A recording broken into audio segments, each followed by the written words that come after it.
The first antinomy um, is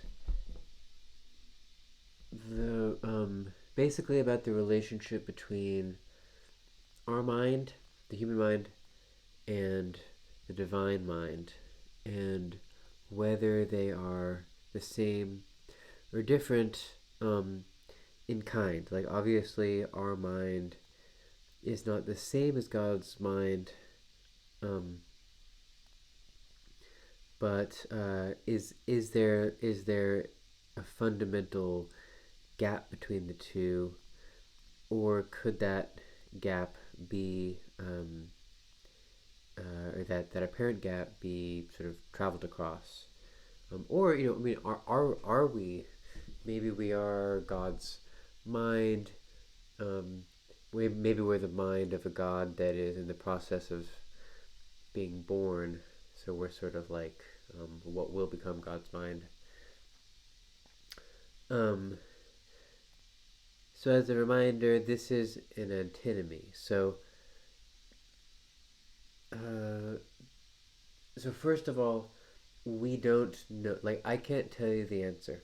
I don't know, and it can be tempting to assume that you know that the answer is either yes or no. Um, but the reality is that we don't know, and um, that the question is something really important, and that's something to be savored and should be pursued. So um, here's an argument that our mind is the same as the divine mind. And as a reminder again, this is an antinomy, so this can seem like it makes sense, but then the opposite view can also be made to seem like it makes sense. And so the contradiction is still there. So this view would basically be something like that.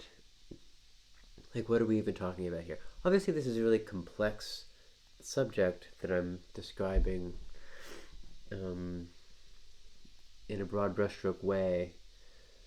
But let's say our mind, like, in some sense, we have a mind, right? It's not just me that has a mind. We're all participating in civilization, and we have these abilities and tools and resources and communication infrastructure, and um, there may be a form to that, uh, like, that we experience things in terms of space and time, that we receive data that we kind of process. Um, there's this kind of task to make things more unified and yet simpler, and to kind of have more of reality cohere, and for things to become more productive, and so on. And so that's like, right, that's sort of the transcendental subject, that is our mind. And so that seems like it's not the same thing as the world, um, which clearly has some kind of mind in it, or is created by some kind of mind, um, in some sense of the term, because uh, there's all this order in the world,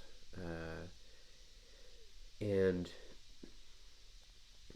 it's running somehow, and there are things that are encoded that uh, like trees develop out of acorns into trees over and over again. It doesn't just happen once. So there's some kind of logic to it. There's some sort of rule to it.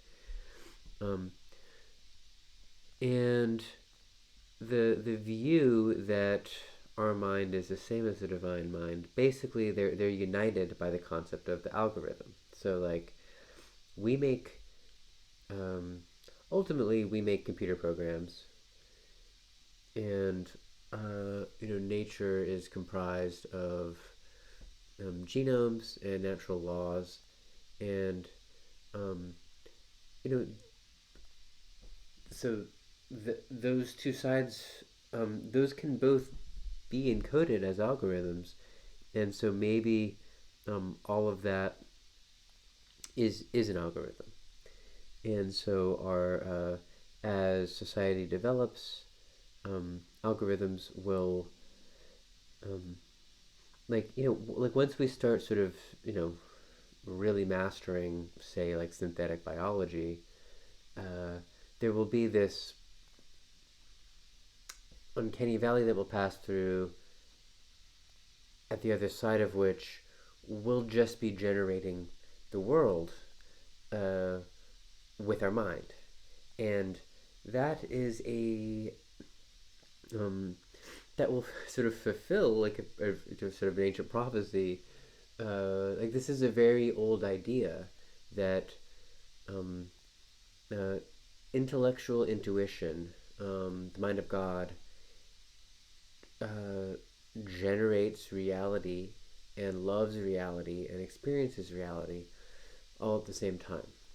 So God being born would be um, our mind sort of maturing into the divine mind. And this idea is that Hermeticism in Aristotle kind of, this is like thousands of years old, this idea. So, and as I mentioned in an earlier video, AI is becoming such a main topic recently with LLMs and other things that it is quite easy to imagine. Anyway, more so than it was even a year ago to a lot of people, to most people. We can imagine that being realistic. Okay.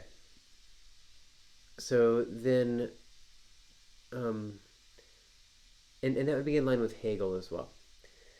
So, but then there is just another view that there is an absolute gap between our mind and the divine mind. And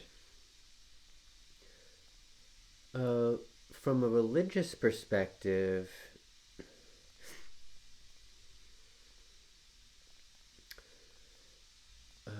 this can be an article of faith. So more conservative views of Christianity would view God's mind as something that is absolutely incomprehensible to us, and that no matter how sophisticated society becomes, we're never going to become God. God will be something else. God is higher, and that's and you can make arguments for it, like that we don't even know, that there's so much more mystery than we realize. And you don't have to believe in God to have this view, because you can also just sort of believe that the progress of technology is doomed, or that it will just destroy civilization. And so anyway, that's that attitude, which is a perfectly respectable attitude to have, and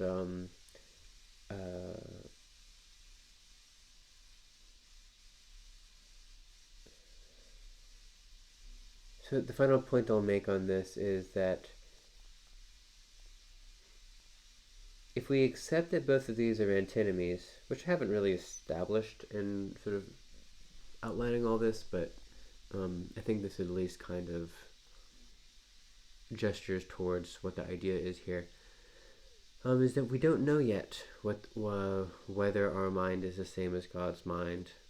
Um, my view is that they're not actually, uh, because of Christian faith, but I am optimistic about AI. I guess I think my view is that our mind will never be God, but that we will attain abilities which seem godlike to us now, but once we've attained them, God will still sort of be revealed to be so much more than that, and we will see God better in that era. Um, and so it's worth interpreting the development of AI from this perspective that um, the way that we're going to find out whether this is whether one side of the antinomy is correct or not is through the development of artificial intelligence, um, and including its failures and its limitations. Um, because when we're asking this question, the fact is that we don't really know what we mean when we're saying the word mind. We don't know what the mind is. We don't know what consciousness is, and we don't know what reason is. We have a sort of a sense of what those things are, but we don't really know what they are at all. And uh, as we kind of make uh, deeper inroads into the answer to that question, that ends up just refining the question all the more. And so there's definitely not like an absolute ceiling to how far our consciousness can expand, I don't think. And that's a really important point. But you don't want to jump from that view to then thinking that that means that um, there isn't this whole robust God that is above the world also.